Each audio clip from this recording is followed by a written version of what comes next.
Bonjour mes chers amis taureaux, je vous souhaite en pleine forme et surtout en bonne santé. Je vous rappelle que mes tirages sont des tirages généraux et peuvent ne pas correspondre en tout point à la situation que vous vivez actuellement.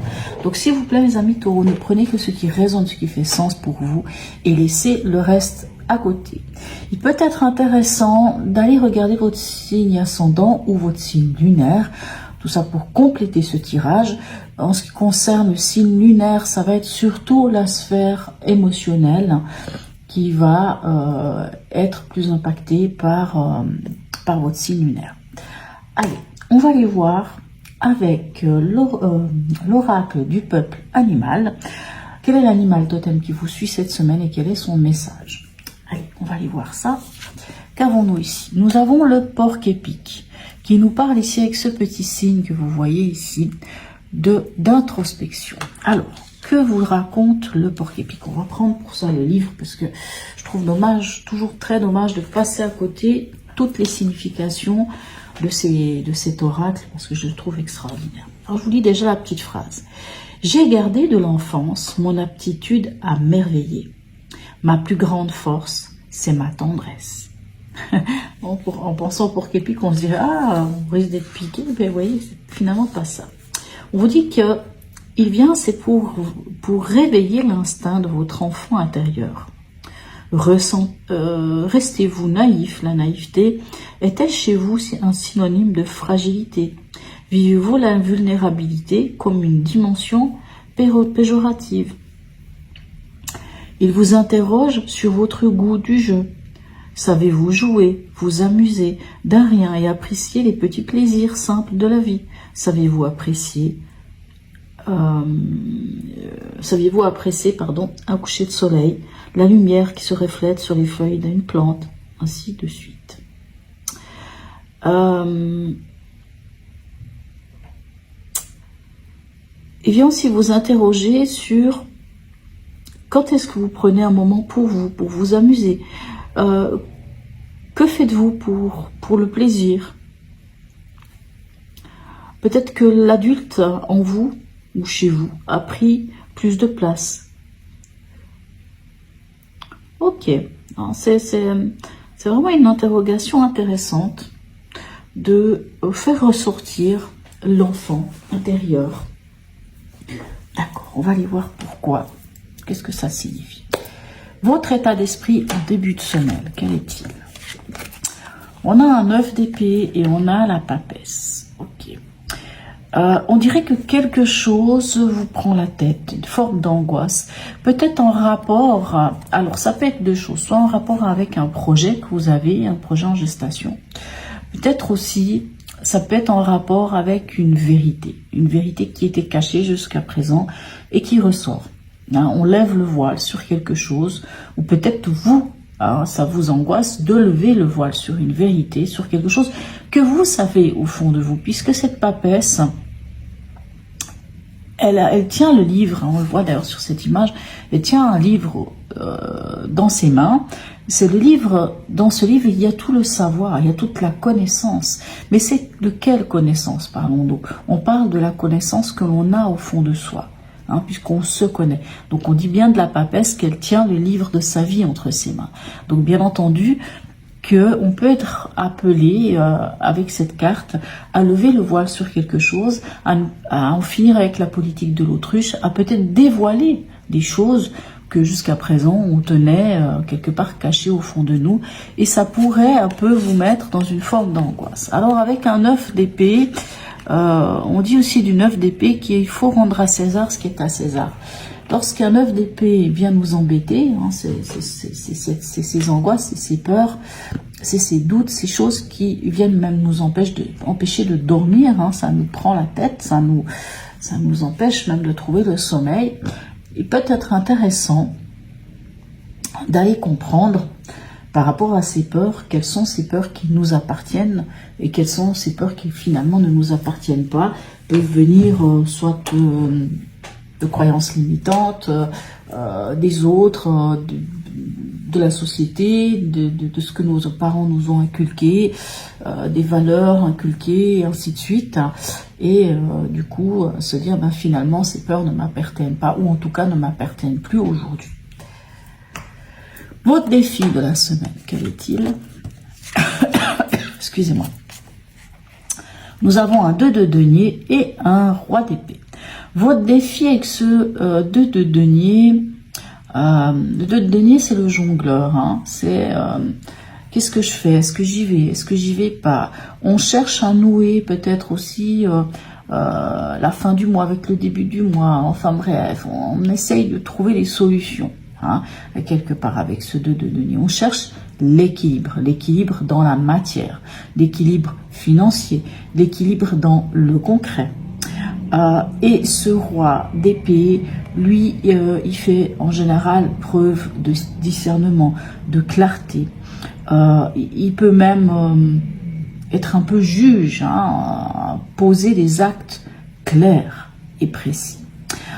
Alors, votre défi, ça va être de trouver cet équilibre, hein, ici que vous propose ce 2 de denier, de trouver cet équilibre et finalement de trancher, finalement de poser, à quelque part, moi j'entends, de poser des actes clairs et précis. Hein, peut-être pour en terminer avec ce 9 d'épée.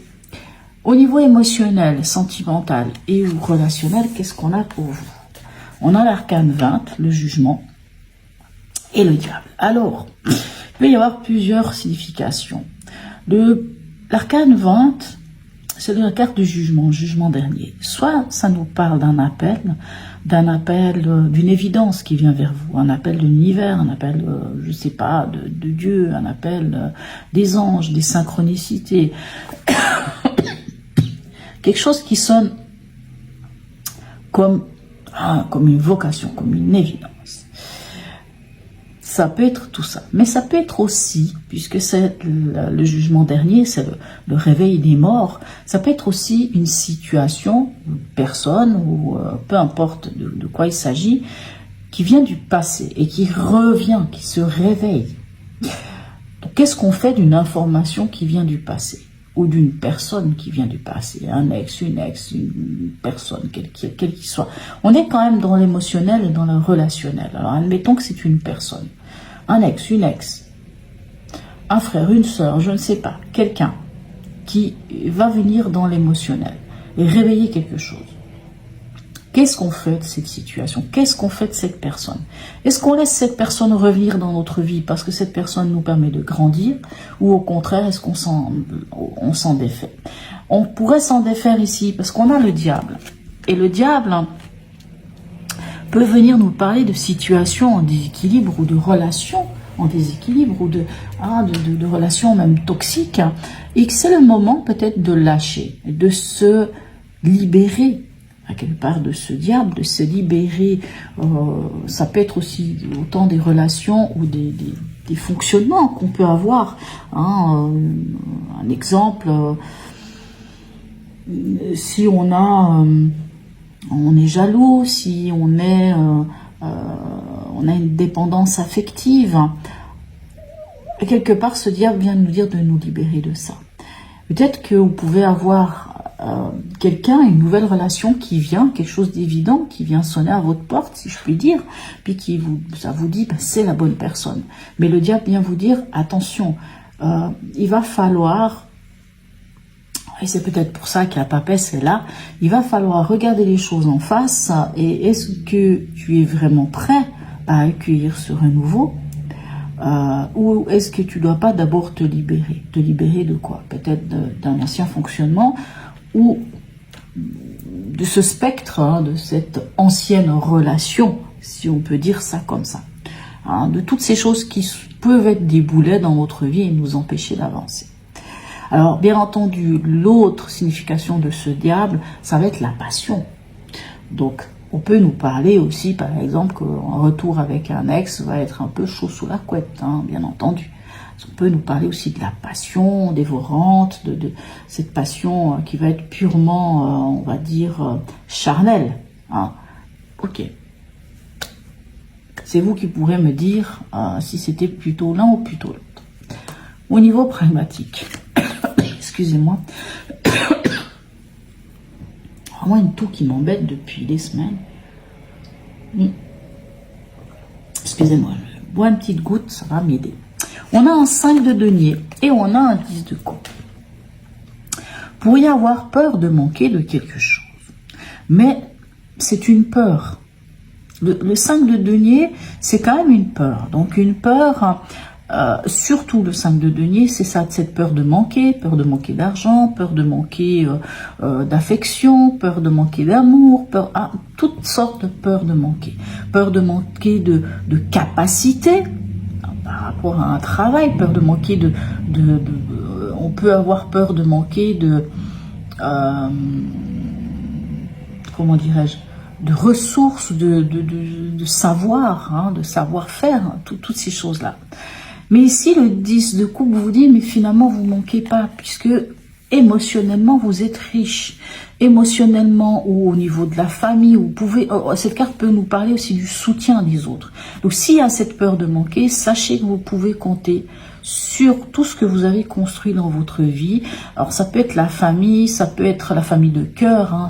En général c'est la famille de cœur puisqu'on est dans les couples, hein.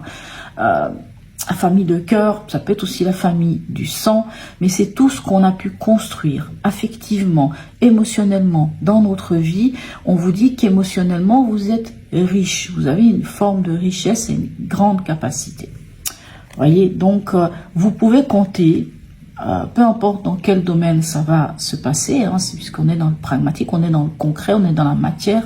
Ça peut être l'argent, ça peut être le travail, peu importe dans quoi. S'il y a cette peur de manquer, sachez que vous avez le soutien des vôtres.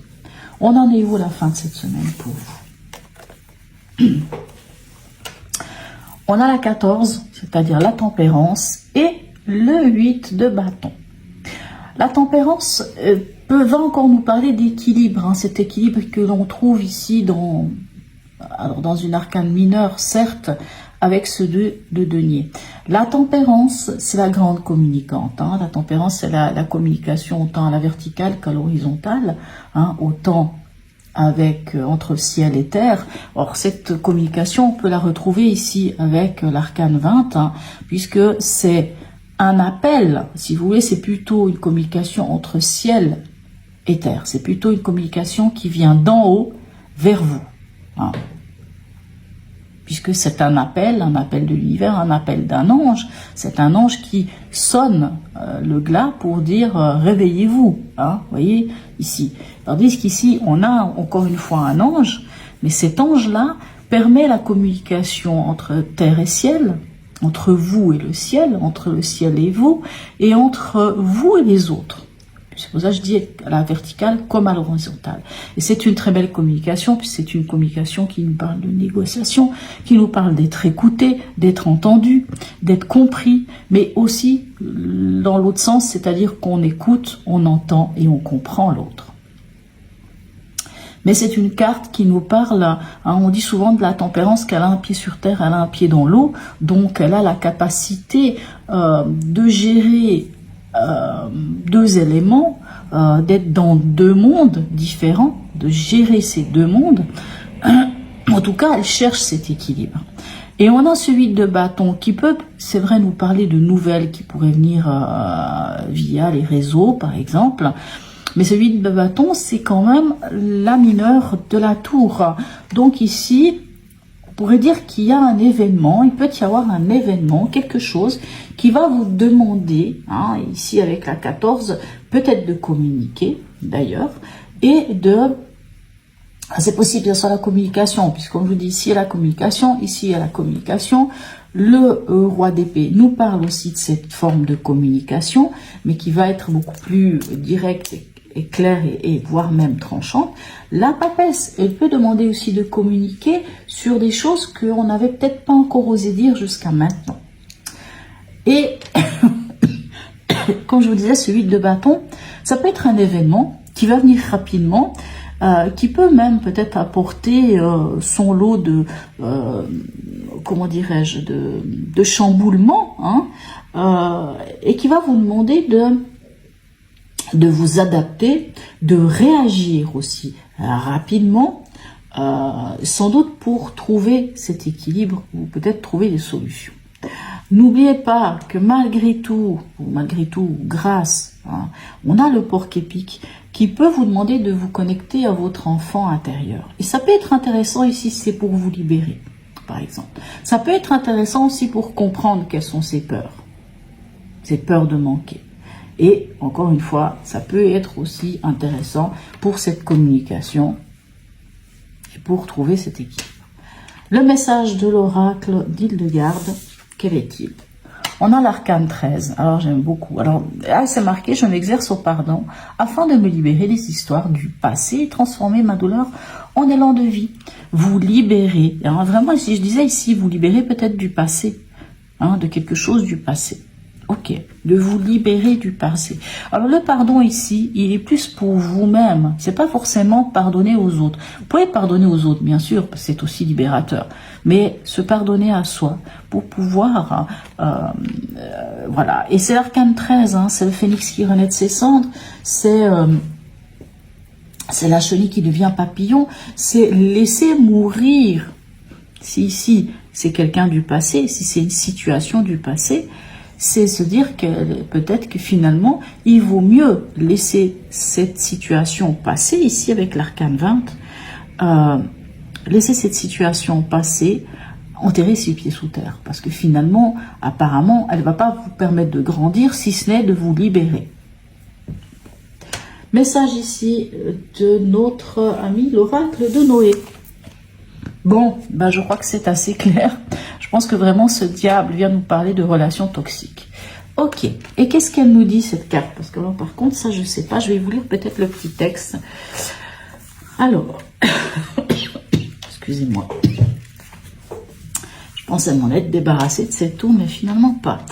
Alors, si cette carte t'a choisi, c'est que tu peux te sentir étouffé et manipulé par des personnes un peu trop présentes autour de toi. Inconsciemment, tu peux te laisser guider comme si tu ne pouvais plus exercer ton libre arbitre. Tu dois t'écarter de ces relations toxiques qui t'empêchent de vivre pleinement ta vie.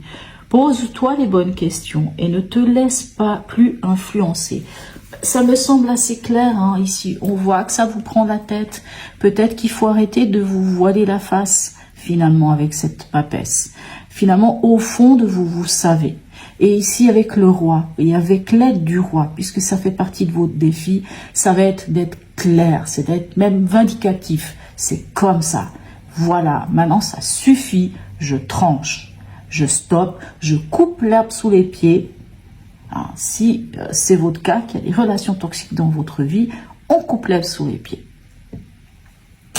Le porc-épic va vous y aider, parce que quand on se connecte à son enfant intérieur, vous savez, l'enfant, moi je me souviens en tout cas que lorsque j'étais enfant, j'avais des rêves. J'avais des jeux auxquels je m'amusais. Et très souvent, quand on dit à nos parents qu'on va faire ça ou ça ou ça, quelquefois nos parents disent oui mais non, parce que ceci, parce que cela. Enfin bon, il y a toujours des raisons. Alors, nos parents nous veulent du bien, ils pensent en tout cas que c'est dans le bon sens, parce qu'ils pensent quand même nous connaître. C'est vrai qu'ils nous connaissent aussi. Mais avec les années, on a des fois nous-mêmes des enfants, ainsi de suite. Puis des fois, on se rend compte que, vous savez, cette petite chose au fond de nous qui vient de temps à autre, dans nos rêves éveillés.